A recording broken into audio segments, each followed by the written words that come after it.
Isang babae ang halos mamatay matapos itapon ng sariling amo sa gitna ng gabi. Sugatan, gutom at wala ng pag-asa. Ngunit sa pinakamalupit na sandali ng kanyang buhay, isang bilyonaryo ang huminto sa harap niya. At sa sandaling nagtama ang kanilang mga mata, nagsimula ang kwentong hindi na paghandaan ng tadhana, isang kwentong magtatalo sa pagitan ng awa, pag-ibig, at isang lihim na hindi dapat lumabas. Sa madilim na sulok ng isang malawak na kalsada, nasapo ni Maricel ang namamaganyang pisngi habang nanginginig siyang nakaupo sa malamig na semento. Ang gabing iyon ay mas malamig pa sa dati, pero hindi iyon ang dahilan ng panginginig niya, kundi ang takot, sakit, at ang pakiramdam na tila wala ng bukas para sa kanya. Ang hangin ay tila may dalang panlalait, at ang katahimikan ng paligid ay parang tumatawa sa kawawang sitwasyon niya.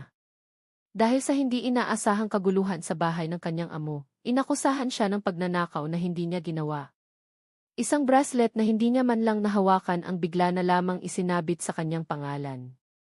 At bago pa man siya makapagpaliwanag, bago pa man marinig ang tinig niya, isang sampal ang unang dumapo sa kanyang pisngi, kasunod ang malulupit na insultong paulit-ulit tumusok sa kanyang puso. Wala kang kwenta. Magnanakaw, sigaw ng amo niyang si Madam Clarice, isang babaeng may mabilis magalit at mas mabilis maghusga. Wala nang nagawa si Maricel. Sa murang edad na 22, sanay na siyang tiisin ang galit ng iba, pero hindi niya inakalang mauwi ito sa ganito. Dalawa sa mga lalaking bodyguard ng pamilya ang tumawag kay Maricel at walang awa siyang hinila palabas ng gate. Wala man lang siyang nagawang ipagtanggol ang sarili.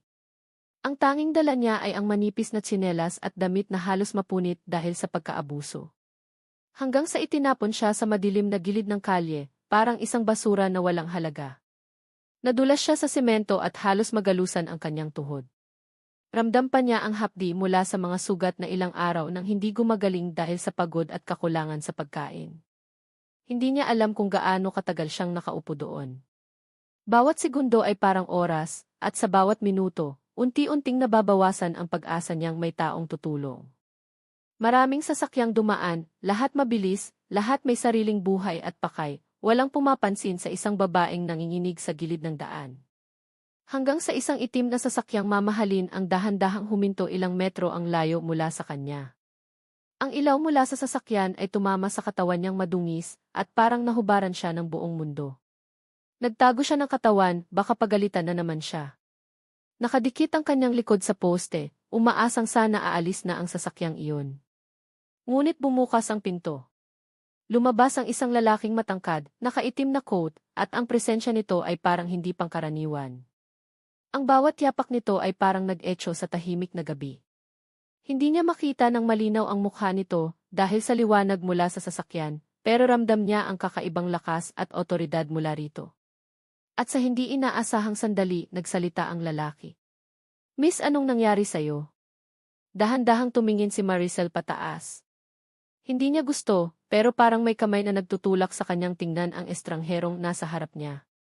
At sa sandaling nagtama ang kanilang mga mata, tila tumigil ang oras. Hindi iyon tingin ng paghusga. Hindi iyon tingin ng galit. Hindi iyon tingin ng isang taong basta na lang dadaan. Yun ang unang beses sa buong gabi na may nakatingin sa kanya bilang tao. Nautal siyang sumagot. "Kaya kung pwede po, huwag niyo po akong saktan." Nagulat ang lalaki. Halata sa ekspresyon niya ang pagkakabigla. "Hindi kita sasaktan," mahinahon niyang sabi, may halong pag-aalala sa boses. "Sino ang gumawa nito sa'yo?" Imbes na sumagot, napahikbi na lang si Maricel. Hindi niya makontrol. Parang sumabog ang lahat ng emosyon na pinipigilan niya mula pa kanina. Hinawakan niya ang sarili, pilit na pinipigilan ang pag-iyak, pero hindi niya kaya. Lumuhod ang lalaki sa harap niya, wahig ang mga mata, hindi alintana ang mamahalin niyang coat na dumikit sa maruming sahig. "His name is James," malumanay niyang sabi. "Hindi kita papabayaan. Pero kailangan kong malaman, ligtas ka ba?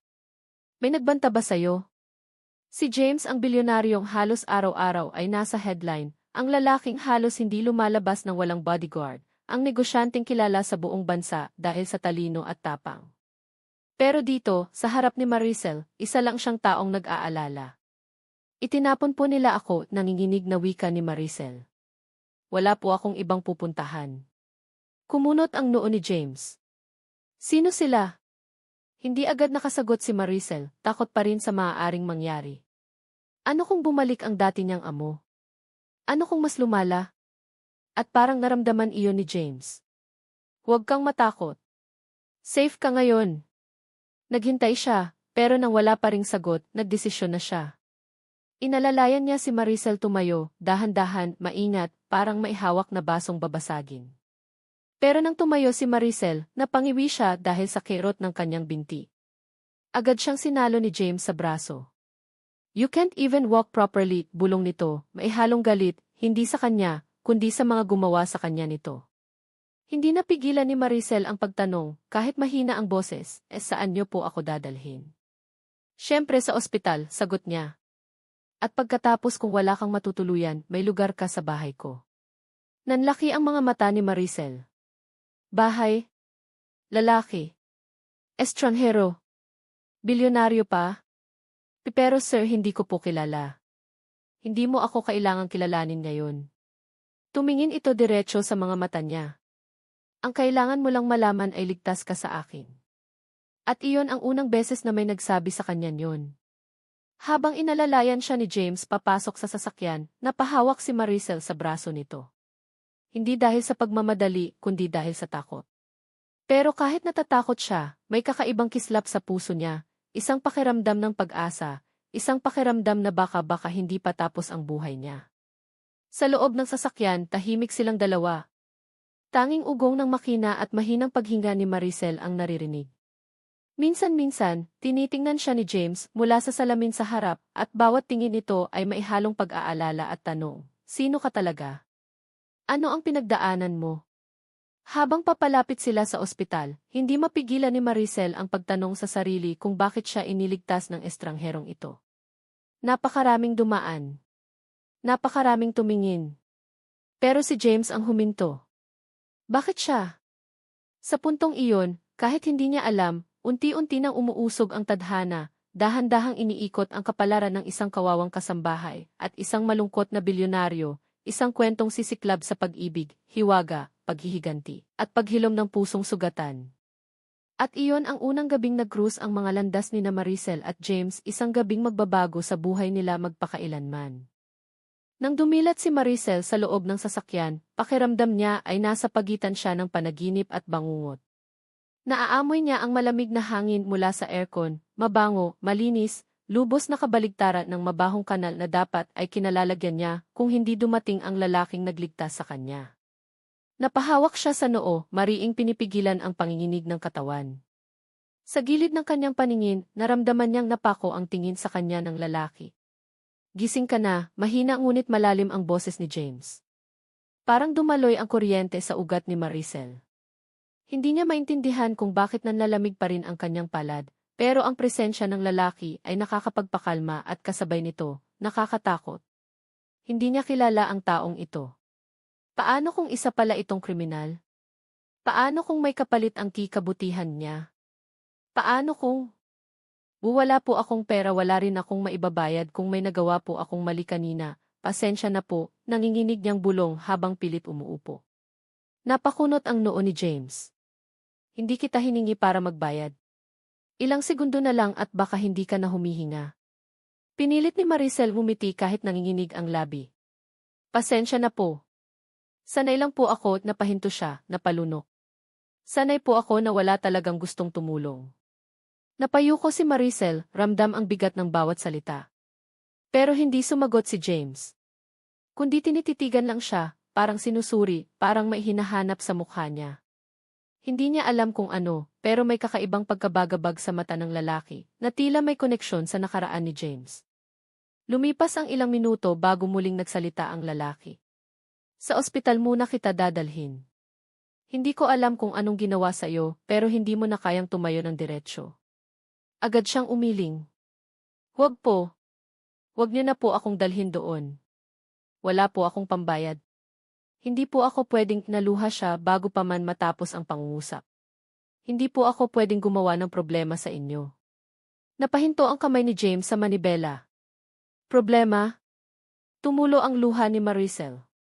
Opo, lahat po ng taong tumutulong sa akin nagkakaproblema. Kaya ayoko na pong maging pabigat kahit kanino. Tahimik ang loob ng sasakyan, maliban sa marahang paghinga ni James na bahagyang bumigat. Hindi ka problema, anito, halos pabulong. At kahit hindi mo sabihin, nakita ko ang mga pasa mo, ang mga sugat mo, at ang takot mo. Kung ano man ang pinagdaanan mo, hindi ikaw ang may kasalanan. Napasinghot si Maricel. Hindi niya maalala kung kailan huling may nagsabing hindi siya problema. Hindi niya maalala kung kailan huli siyang pinagtanggol. Pero bakit niyo ako tinutulungan? Mahina niyang tanong, parang bata. Sumandal si James at napatingin saglit sa malayo bago muling bumalik ang tingin sa kanya. Dahil hindi kita kayang pabayaan. Hindi ko kayang tiisin na may taong naghihingalo sa harapan ko at aalis lang ako. Hindi ganun ang pagkatao ko. Humigpit ang hawak ni Maricel sa lailayan ng damit.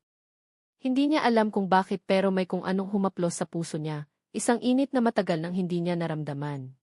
Hindi siya sinagot ni James nang magtanong siyang muli, pero sino po ba kayo talaga? Imbes na sagutin, itinaas ni James ang kamay at tinapik ang balikat niya, maingat, dahan-dahan, animoy natatakot na baka mabasag siya. Ipahinga mo muna ang mata mo, malumanay nitong sabi. Ligtas ka habang kasama mo ako. At doon, sa hindi maipaliwanag na paraan, natanggal ang malaking bigat sa dibdib ni Maricel. Wala siyang tiwala sa mundo, wala siyang tiwala kahit kanino, pero sa sandaling iyon, may kakaibang katahimikan na pumuno sa puso niya. Para bang may mungkahi ang hangin na pwede niyang pagkatiwalaan ang lalaking ito. Pagdating nila sa isang pribadong klinika, na hindi man lang tinanong ang pangalan ni James, dahil halatang kilala siya, agad siyang pinasuri. Doon lang nalaman ni Maricel kung gaano karami ang pilay, pasa, bitak, at sugat sa katawan niya. Habang inaasikaso siya ng mga nurse, tahimik lamang si James sa sulok, hawak-hawak ang cellphone pero hindi naman ginagamit. Sa tuwing umiiyak siya habang dinidisinfect ang sugat, napapalingon siya sa lalaki at sa bawat tingin niya, andoon pa rin ito, nakabantay. Hindi umaalis. Hindi nagmamaliw ang pag-aalala sa mata. Pagkatapos ng halos 2 oras, lumapit ang doktor kay James. Sir, mabigat ang trauma niya. Hindi lang physical, pati emotional. Hindi ko alam kung saan galing ang babaeng yan pero kung may iwan niyo ulit siya sa ganung lugar, hindi magtatagal ang buhay niya. Hindi ko siya iiwan, mabilis na sagot ni James, halos parang otomatikong dumiretso ang salita. Nang marinig iyon ni Maricel, tumigil ang paghinga niya saglit. Hindi niya ako iiwan. Parang imposible. Parang panaginip. Parang hindi para sa kanya ang ganung salita. Kaya napaiyak siya kahit hindi sinasadya. Napansin iyon ni James kaya marahan siyang nilapitan. Bakit ka umiiyak? Umiling si Maricel, pilit tumatawa pero nanginginig. Wala po, hindi po ako sanay na may nag-aalala sa akin. Simula ngayon, sabi ni James, hindi mo kailangang masanay. Kasi ako mismo ang magiging dahilan. Hindi nakapagsalita si Maricel. Para siyang estatwa, hangin na lang ang gumagalaw sa kanya. Habang palabas sila ng klinika, hindi na nagulat si Maricel nang mapuno ng kamera at tao ang paligid. May mga nagbabalak lumapit kay James pero sinenyasan niya ang mga bodyguard na agad umapir mula sa ibang sasakyan. Teka po, bulong ni Maricel. Bakit po ang daming tao? Sino ba talaga kayo? Ngumiti si James, isang ngiting hindi kayang tapatan ng kahit anong palabas sa telebisyon. James Alcantara. Napakagatlabi si Maricel. Ay parang narinig ko na yan. Napangiti si James, mas malalim. Pero hindi mo ako kilala. Umiling siya. Hindi po. Hindi po talaga. At doon unang nakita ni James ang ngiting matagal na palang hindi na ipapakita ni Maricel. Natural. Walang takot. Walang pangingilag. At sa hindi inaasahang sandali, napaisip siya, kaya ko bang protektahan ang babaeng ito? 2 oras ang lumipas at naramdaman na ni Maricel na papalubog na ang araw. At doon niya napagtantong hindi niya talaga alam kung saan siya dadalhin. Nasa loob sila ng isang napakalaking sasakyan na parang maliit na sala na may sofa. Saan niyo po ako dadalhin? Nahihiyan niyang tanong. Tumingin si James sa bintana bago sumagot. Sa bahay ko. Natigilan si Maricel. Bakit po? Huwag kang matakot, sabi ni James. Hindi ako kukuha ng kahit ano sayo. Hindi kita gagalawin. Hindi kita gagamitin. Dadalhin kita sa bahay ko dahil wala kang mauwian. At hindi kita kayang ibalik sa lugar na muntik kang pumatay sa sarili mong takot. Parang gumuho ang dibdib ni Maricel sa bigat ng emosyong dumampi. Hindi niya alam kung paano tanggapin ang ganitong kabutihan. Ni hindi niya alam kung paano magpasalamat ng sapat. Pero bakit po akong dami, Aryan? Ang dami pong babaeng mas maganda, mas karapat-dapat tulungan, mas malinis, mas... Hindi siya pinatapos ni James. Sa totoo lang, wala akong pakialam sa mas maganda o mas malinis. Ang nakita ko kanina ay isang taong sinusubukang mabuhay kahit halos wala nang natitira. At kapag may taong kagaya mo na lumalaban, hindi ko hahayaang mawala ka. Bumilis ang tibok ng puso ni Maricel. Hindi dahil sa takot. Kung hindi dahil may kakaiba sa paraan ng pagsabi niya. Hindi pa niya lubos maintindihan, pero may mainit na dumampi sa loob ng kanyang dibdib. Hindi man ito pag-ibig, hindi pa, pero may simula. May unang pagpitik ng pag-asa. Pagdating nila sa bahay ni James, halos hindi makahinga si Maricel. Napakalaki. Napakaliwanag. At higit sa lahat, napakainit ng pakiramdam. Hindi katulad ng mga mansyong nakikita niya sa GE na laging malamig at nakakatakot. Ang bahay ni James ay parang iniingatan, parang mahalaga, parang may alaala. Dito ka muna, sabi ni James habang tinutulungan siyang bumaba. Hindi ka obligado sa kahit ano. Hindi ka kailangang maglinis, magluto o magtrabaho. Hindi kita dinala dito para maging kasambahay. Napatingin si Maricel sa kanya, halos hindi makapaniwala. Ano pong gagawin ko dito? Tinitigan siya ni James. Malalim. Matagal. Tila may iniingatang sikreto. Gagaling, sagot niya. At mabubuhay. Sa sandaling iyon, napansin ni James ang pagtakbo ng luha ni Maricel. Hindi niya inaasahan na may babaeng kayang umiyak ng ganito, tahimik, pero puno ng bigat at sakit. Hindi niya napigilang lapitan ito at abutin ang kamay nito. Maricel, hanggang kaya ko, hindi kita pababayaan. At doon, sa unang pagkakataon sa napakahabang panahon, may pumutok sa loob ng puso ni Maricel, isang liwanag, isang sigaw ng pag-asa, at isang panalangin na sana totoo ang lahat ng ito. At hindi niya alam. Sa araw na iyon nagsimula ang kwento nilang hindi niya kailanman inasahan. Pag-akyat nila sa loob ng mansyon, halos malula si Maricel sa laki at ganda ng lugar. Pero hindi ang mamahaling chandelier, hindi ang marmol na sahig, at hindi ang malalaking painting ang nakakuha ng atensyon niya. Kundi ang kakaibang katahimikan. Isang katahimikang hindi malamig. Kundi payapa. Maluwag. Parang bawat pader ay may nakatagong yakap na hindi niya naramdaman kailanman sa mga lugar na dati niyang tinirhan. Dito ang magiging kwarto mo, sabi ni James habang dahan-dahang binubuksan ang pintuan. Agad bumungad ang isang simpleng kwarto, hindi enggrande, hindi sobra-sobra. Pero malinis, maaliwalas at punong-puno ng liwanag. May malambot na kama, isang maliit na mesa, isang kabinet at malinis na bintana. Kung may kailangan ka, sabihin mo lang sa akin, dagdag ni James. Pero nakatitig lang si Maricel sa kama. Sa simpleng kutson na hindi puno ng pako, hindi basa, hindi amoy bulok. Para itong bagay na hindi niya kayang lapitan. Biba ka po, madumihan ko, walang sariling sabi niya. Umangat ang kilay ni James. Bakit mo naman iisipin yun? Tingnan niyo po ako, pilit niyang ngiti. Sanay po akong sa sahig natutulog. Sa karton. Sa basahan. Hindi ko po alam kung baka masira ko to. Hindi agad sumagot si James. Lumapit siya sa kama, umupo, saka tinapik ang malambot na kutson. Maricel. Kahit araw-araw kang humiga dito, hindi masisira ang kama. At kahit masira man, hindi ko iisipin na kasalanan mo. Napayo ko siya, napalunok at saka dahan-dahang lumapit. Pero bago pa man siya makahakbang papunta sa kama, parang biglang sumikip ang dibdib niya. Hindi niya maintindihan kung bakit nanginginig ang buo niyang katawan. Napansin iyon ni James kaya marahan siyang lumapit. Hey, kung hindi ka pa handa, ayos lang. Hindi kita pipilitin. Umiling si Maricel. Hindi po yon. Natatakot lang po ako. Kahit po ngayon parang hindi pa rin ako makapaniwala na nangyayari to.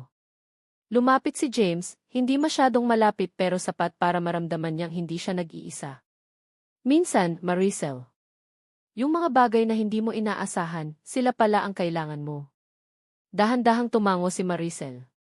Tinapik ni James ang balikat niya sandali, saka siya iniwan sa kwarto.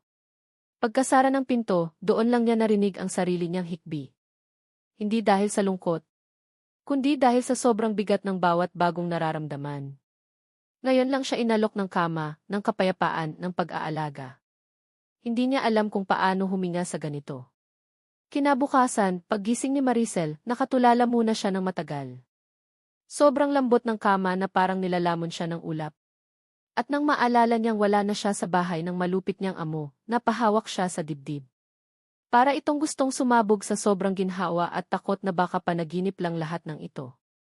Pagbaba niya, naamoy niya ang mabangong pagkain. Doon niya naabutan si James, nakatayo sa kitchen counter, nakasuot ng simpleng gray shirt at sweatpants. Hindi halatang bilyonaryo kung titingnan mo lang ang kasuotan. Pero ang aura, ang tindig, ang presensya, hindi mo matatago. Gising ka na pala, sabi niya sabay tingin sa kanya. Napayuko si Maricel at nagmano. Magandang umaga po. Umiling si James, umiti ng bahagya. Hindi mo kailangang magmano sa akin. Pasensya na po. Sanay lang po. Hindi mo kailangang maging kasambahay dito, Maricel. Hindi mo kailangang magpakababa. Tumingin si Maricel sa sahig. Pero po hindi ko alam kung paano ba maging normal. Tahimik si James sandali. Hindi kita minamadali. Pagkatapos ay inihain niya ang almusal, mainit na sinangag, itlog at pritong tuyo. Simple pero amoy bahay. Umupo ka, ayan niya. Naupo si Maricel pero hindi humahawak sa kubyertos. Tinitingnan lang ang pagkain, parang nilulumot sa tingin. May problema, tanong ni James. Nakakahiya pong sayangin ang pagkain ninyo. Natawa ng mahina si James. Hindi mo sinasayang. Para sa'yo talaga yan. Para sakin, bulalas ni Maricel, parang imposible. Para sa'yo. Kain na. Dahan-dahan siyang sumubo. At doon, napaluha siya ng hindi inaasahan. Ang simpleng alat ng tuyong may pamilyar na lasa, ang init ng kanin, ang pamilyar na bango, parang binabalikan niya ang panahong buhay pa ang nanay niya. Napansin iyon ni James at hindi niya alam kung bakit biglang sumeryoso ang mukha nito.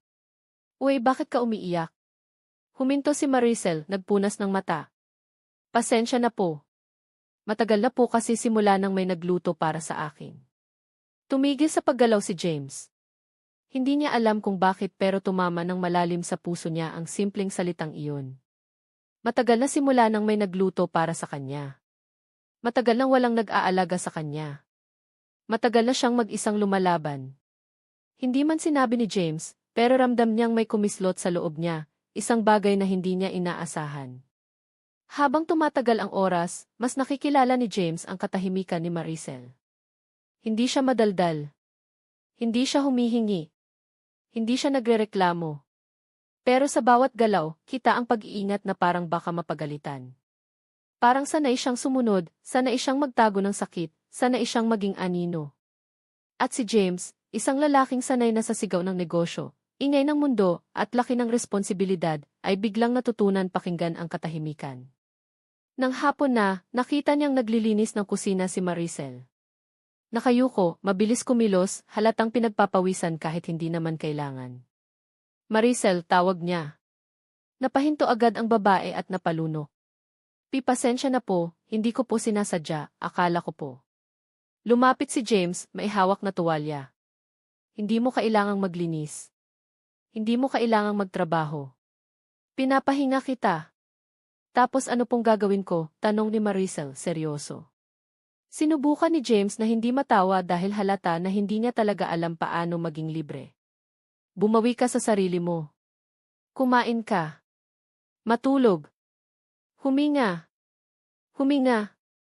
Umangat ang kilay ni Maricel. Tumango siya.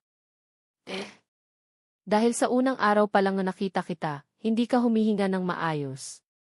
Para kang laging nakatakot. Para kang laging handang tumakbo. Para kang... Natigilan si James. Hindi niya tinuloy ang huling salita dahil masyadong totoo. Para siyang taong hindi sanay mabuhay.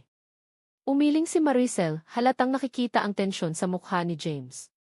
Pasensya na po kung nag-aalala kayo sa akin. Hindi ko po intensyon maging problema. Hindi na napigilan ni James. Hinawakan niya ang balikat nito, marahan pero matatag. Hindi ka problema, Maricel. Napahinto ang oras. Hindi ka kailanman magiging problema sa akin. Doon muling tumulo ang luha ni Maricel. At para bang sinakal ang puso ni James sa eksenang iyon.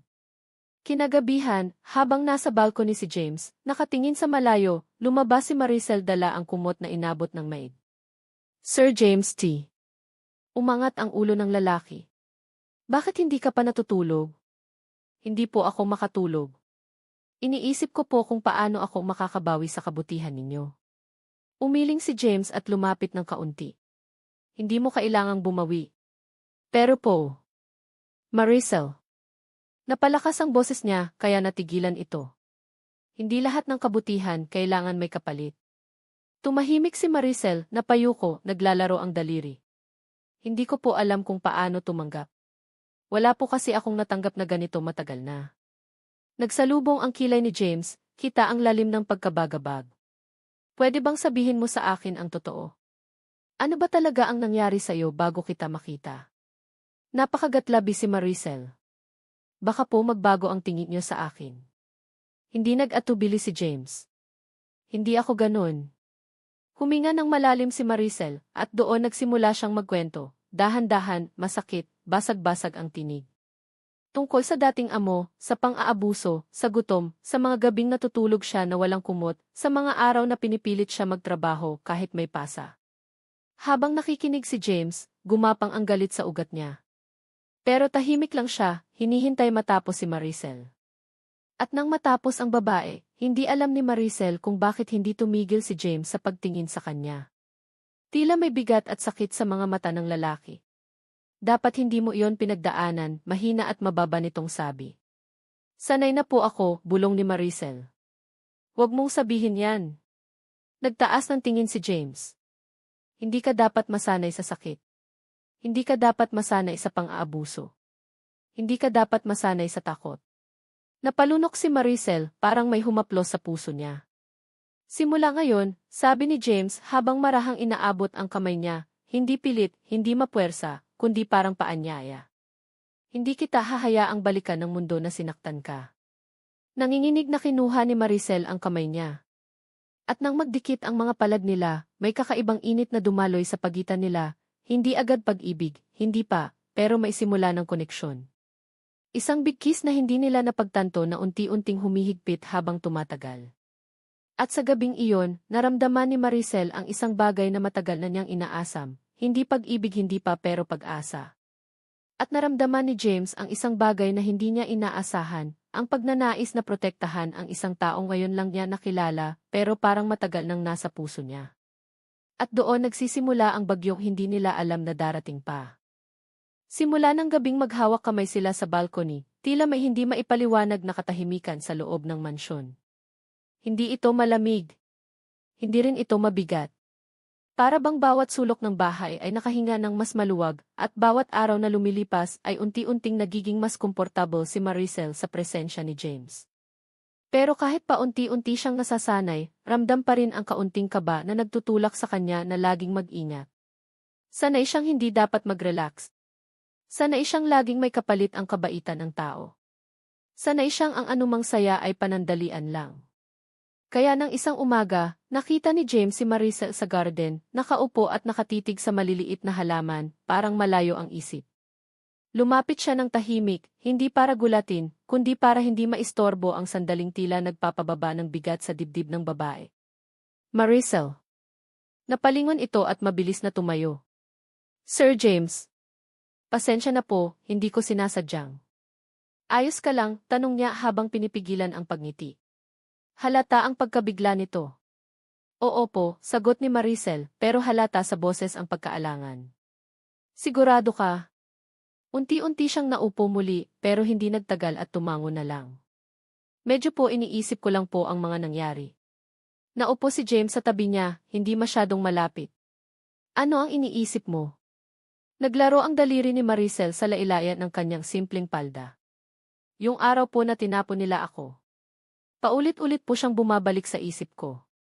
Yung takot, yung sakit, yung hiya. Napabuntong hininga siya. Pero ngayon po, hindi ko maintindihan.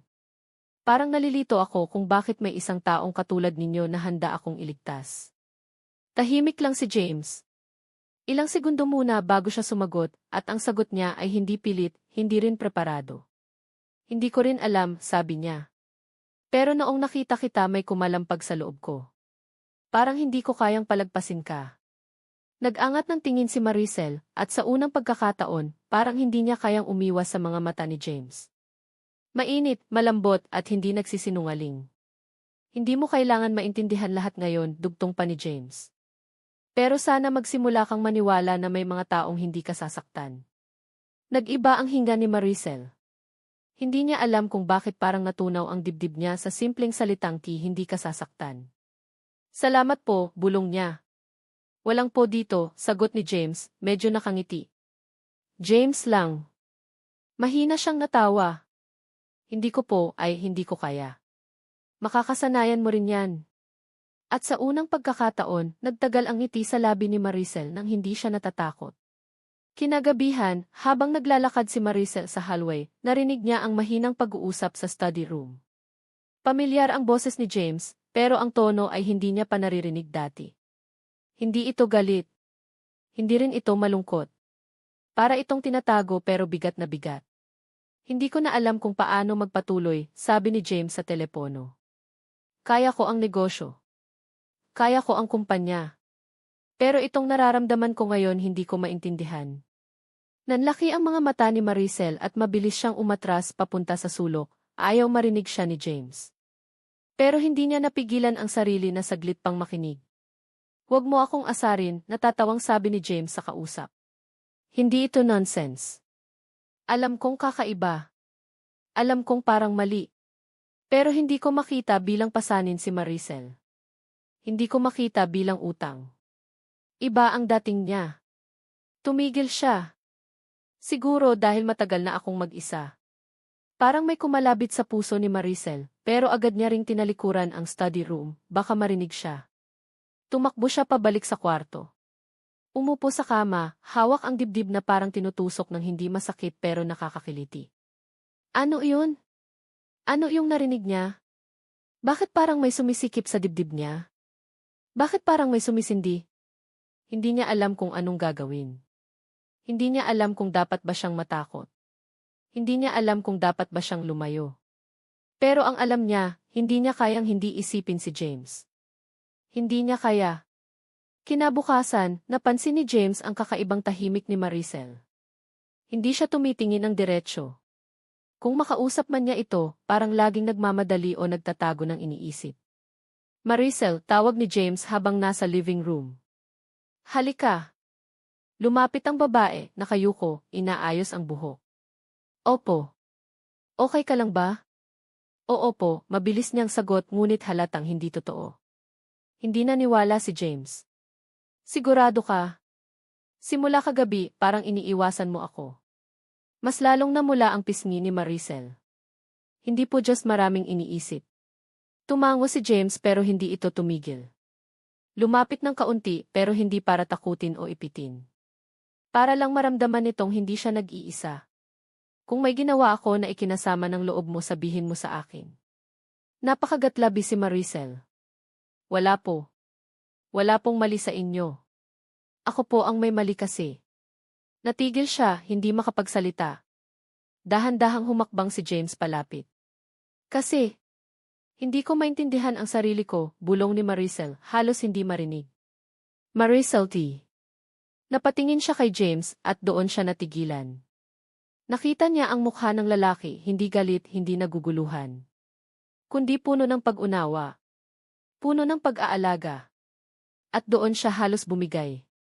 Umiling si Maricel at napapikit, pinipigilang tumulo ang luha.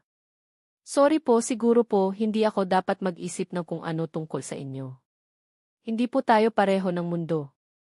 Hindi po ako bagay dito. May unti-unting sumikip sa mukha ni James.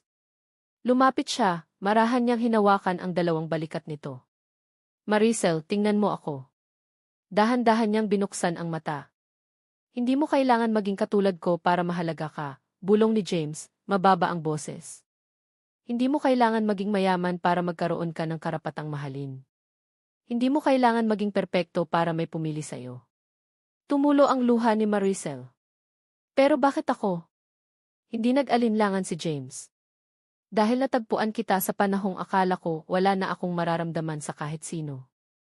Napahinto si Maricel. Dahil nakita ko ang lakas mo sa gitna ng sakit. Dahil nakita ko ang puso mo sa kabila ng takot. Dahil lumapit siya ng kaunti. Mas malapit pa. Hanggang sa halos marinig ni Maricel ang tibok ng puso niya. Dahil gusto kitang protektahan kahit hindi ko pa dapat maramdaman ito. Napasinghap si Maricel at mabilis na umatras, hawak ang dibdib. Hindi dahil sa takot kundi dahil sa tindi ng naramdaman niya. James, hindi ako sanay sa ganyan. Hindi rin ako, sagot ng lalaki, mas mabilis pa. Nagkatitigan sila, walang kumikilos. Ang pagitan nila ay parang sinulid na manipis na kahit sino huminga ay maaaring mapatid. Pero hindi sila lumayo. Hindi rin sila lumapit. Nandoon lang sila sa gitna. Ngunit bago pa man sila makapagsalita muli, biglang bumukas ang front door. Isang matinis na boses ang umalinggaw-ngaw. James! Napatigil silang dalawa. At nang lumingon sila, nanlaki ang mga mata ni Maricel. Isang babaeng may mamahaling damit, naka-heels, may malalaking hikaw, at may hawak pang maliit na bag na mukhang mas mahal pa sa kunan niya noong bata siya. At ang mga mata ng babae. Direktang nakatingin kay Maricel. Punong-puno ng galit. Punong-puno ng paghusga. Punong-puno ng pagdududa.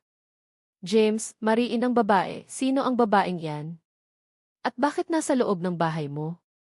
Parang biglang bumalik lahat ng takot ni Maricel sa loob ng isang segundo. Sino siya? Kaibigan ba ni James? Fiance? Ex? Business partner? O iyon ba ang babago sa lahat?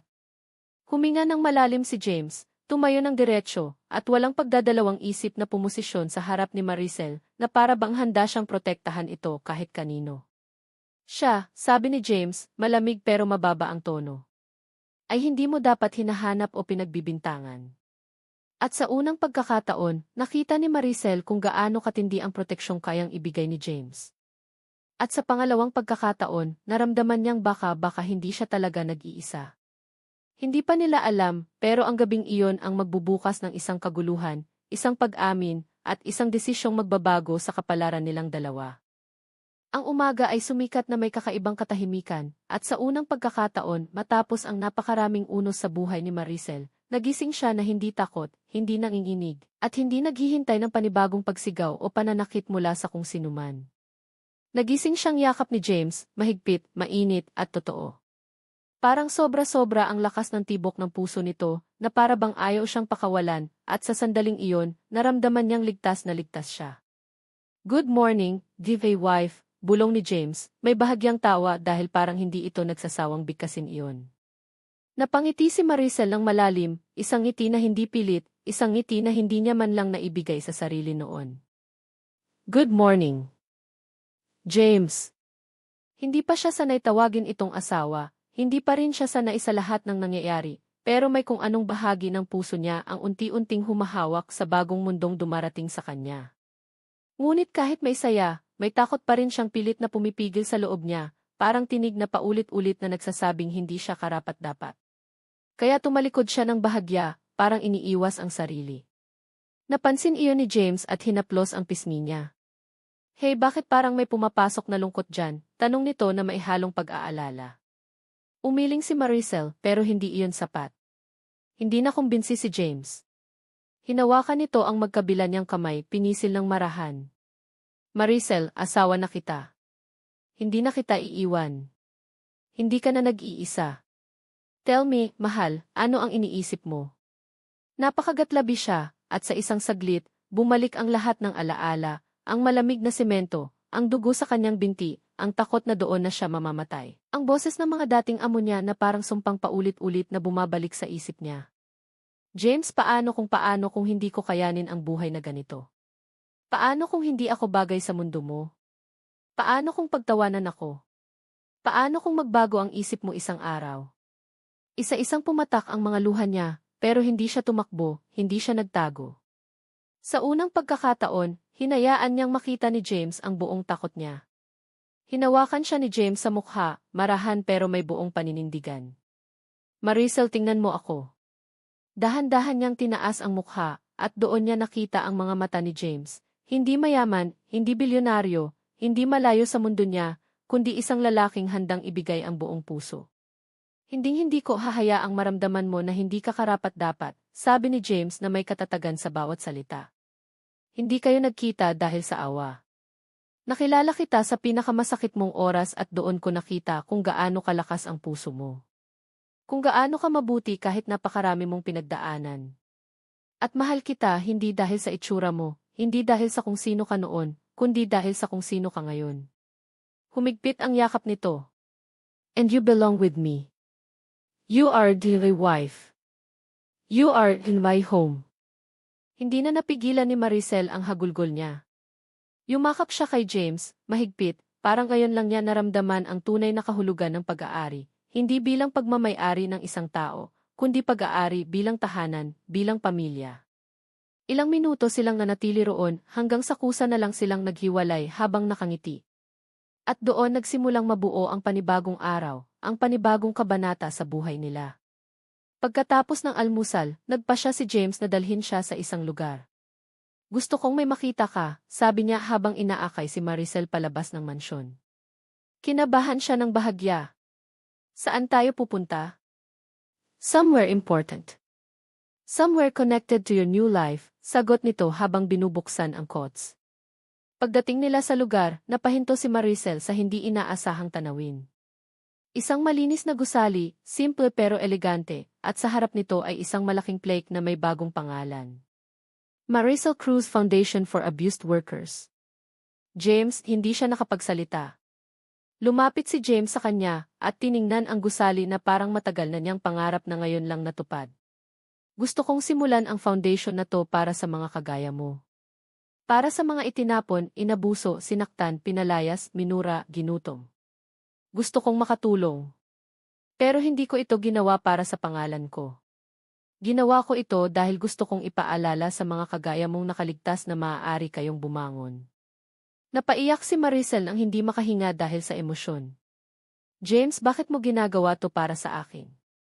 Umiti si James, at sa ngiting iyon nakita niya ang buong katotohanan. Because you saved me first. You saved me the moment I found you on that road. Dahil doon ko na-realize na mali ang lahat ng akala ko sa buhay.